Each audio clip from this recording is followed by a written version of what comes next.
السلام عليكم البنات، واش راكم ملاح؟ انا مانيش مليحه. المهم هاي تشوفوا نبداو الوصفه تاعنا. شوف هنا جبت الحليب، ما على باليش اش على حليب. المهم نديروا السكر، نديروا الملح، وني نشوف الزبده راهي مور الطاسه. شو هذاك بول ولا طاس.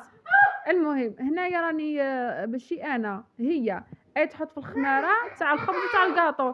درتي الخماره تاع الخبز وتاع الكاطو درتيهم للزوج كي باغيه تحط زين كرشنا. المهم نخلطو مليح مليح، ومن بعد شنو نديرو كاس فرينه، ومن بعد نخلطو. وها خلطي طولتي. المهم الناس تخلط بالك في اسمو هذيك اللي تخلط الفوي، وانت تخلطي بيديك محفونه سمحيلي. المهم كي نكملوا العجينه انا نزيدو الزبده نزيدوها وندخلوها مليح مليح في العجين وندلك كدلك كدلك كدلك كدلك. بنتي الا ما دلكتيش في البوطاجي الطابله راهي دير دبدب، الفيديو خرج لك خسر لك. المهم نغطوا العجينه تاعنا ونخلوها تخمر. انا ما نكذبش عليكم، ما عندناش الغاز نروح نديرها تخمر في الشوفاج تاع التريسيتي. المهم ومن بعد نديرها قرايصات ونحطها في السنيوه. ومن بعد سكينه، هيا طولتي شويه.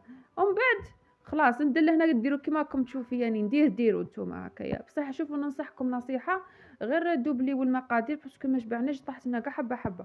المهم انا هذه لاكريم تاع كريمه الجبن هذه صنعتها. المهم ندير البصل مقلي، وحاولي رانا مقطع صدير رانا كارثه. المهم بطاطنو هي تكفيكم باش ديروا كاع دوك الحبات مع في الاقتصاد.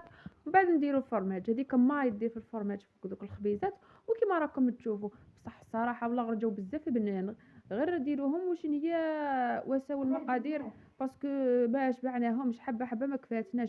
السلام عليكم.